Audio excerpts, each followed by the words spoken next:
welcome to my tried, tested, and true ways that have guided me to where I am today. I am Libbie and I've successfully lost 180 pounds and I am still working on living my best life ever. And I'm excited to share my journey with you. When I was at my heaviest, weighing 426 pounds, I had no idea how toxic my eating patterns and habits really were. Honestly, I couldn't see it because I didn't value myself enough. I believe toxic chemicals should be banned from the food and products we consume daily. It's shocking to see how prevalent these toxins are in our lives. Back in 2006, I was living a very toxic lifestyle. I knew it would take years to successfully change and that there would be times where I'd struggle and see no results. But I had to remind myself that this is a life skill, not a season. It takes time to develop because it's connected to everything we do in life. My story goes like this: the beginning of relearning how to love myself and, most importantly, value myself. You see, we've all been successful in losing weight at some point, but where we often fail is in maintaining it. We can't maintain our current level of success without improving upon it and making it less toxic. This is crucial for moving forward and succeeding in transforming toxic habits and exposures into healthier, more sustainable ones. Value comes from detoxing your life and realizing how amazing and totally worth it the expansion and growth are. This journey is about more than just losing weight. It's about gaining a healthier, happier life. So let's embark on this journey together. Remember, it's not just about the destination, it's about the process and the progress we make along the way. Stay tuned for part 2, where we'll dive deeper into the first steps of making these life-changing habits stick. Thank you for joining me on this journey.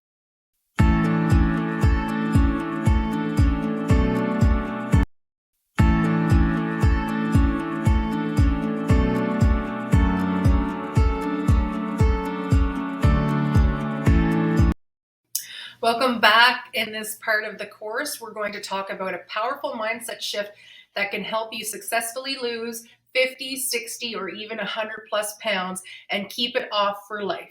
It's called the worst, better, and best approach. Here's how it works. First, we have worst. These are the most harmful and toxic choices for your health, no matter how delicious they might be. Next is better. A step down from the worst, these choices still have toxic effects, but they are less harmful than the worst options. Finally, we have best. These are the healthiest choices you can make when choosing your favorite foods. Let me give you an example of how I applied this mindset shift when looking at menus at a restaurant.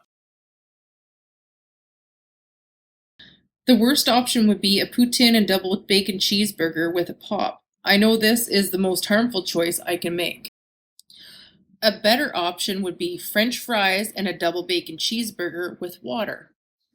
But the best option would be a salad with a double bacon cheeseburger and water.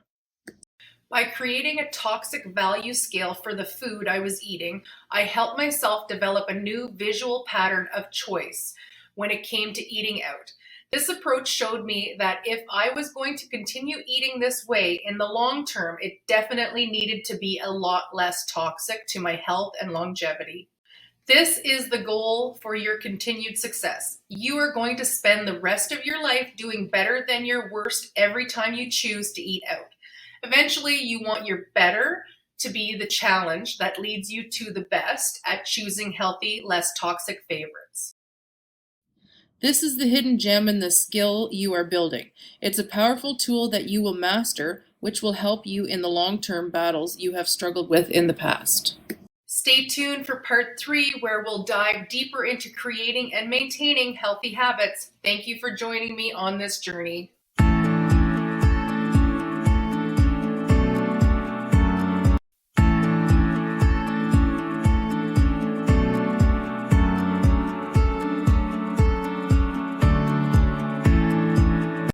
Welcome back. Before we dive into making changes, we need to gain more insight into how we are currently living.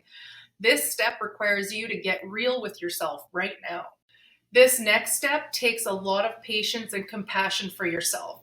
It's an accountability skill that you will continuously improve upon. Over the next few weeks, this took me 4 months to honestly get right, but all you need is 4 weeks of 100% accuracy.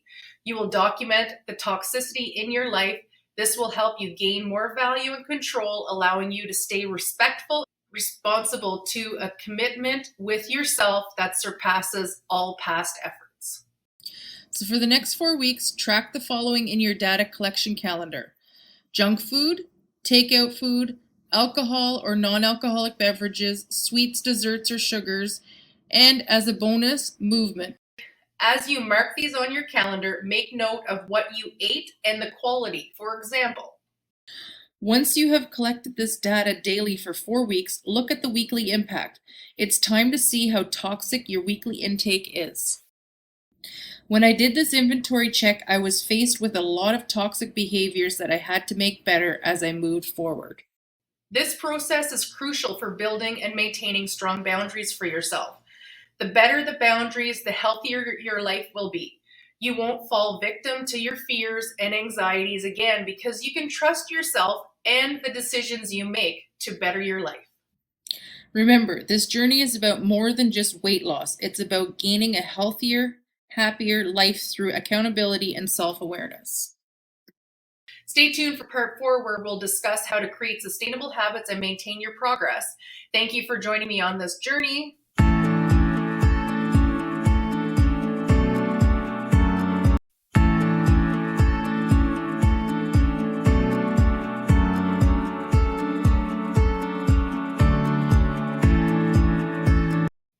Back in this part of the course, we're going to focus on reducing toxic habits and building healthier routines.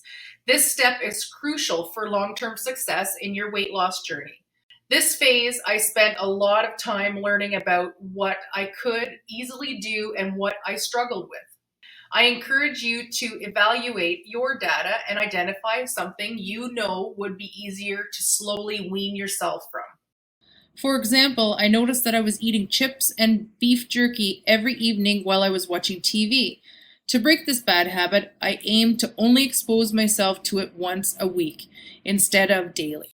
This might sound scary, especially if you control your emotions through food, particularly if anxiety-induced overeating takes over. But this is where you'll learn a lot about failure and success. You have to start decreasing the consumption of what you're addicted to in a way that doesn't feel threatening and allows you to stay in control. This approach worked for me and helped me decrease my weight by 180 pounds and counting. Take an honest look at what you are doing every week or day that is most toxic to your health long term. Pick one thing you can decrease by one. For example, if you drink 4 coffees Monday through Thursday and only need 2 on the other days, pick a day between Monday and Thursday and reduce by 1. So for the next 4 weeks, only drink 3 cups of coffee every Monday while still having 4 cups on the other days. I suggest changing up your routine to make it easier to stop habitually needing that extra coffee. When I quit smoking, I had to change my morning routine. I used to get up, walk outside for a smoke, shower, have another smoke, eat breakfast, and have another smoke before heading to work. To decrease my smoking, I had to change this routine. Similarly, making a change to your routine that allows you to not feel like you're missing that extra coffee. Work on getting yourself down to 2 or fewer coffees a day and maintaining that, or making it even better by decreasing the toxic versions of it. For instance, grind your own coffee for less toxic exposure, choose decaf, or reduce sugar.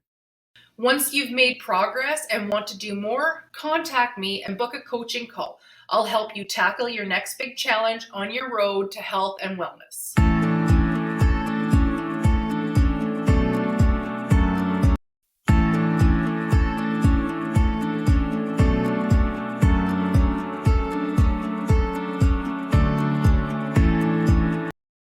Welcome back. In this final part of our course, we'll discuss maintaining your progress and building long-term success. The journey doesn't end here. It's a lifelong commitment to your health and well-being. You've made incredible strides in identifying and reducing toxic habits, but maintaining these changes is key. Let's focus on strategies that will help you stay on track. First, set realistic goals.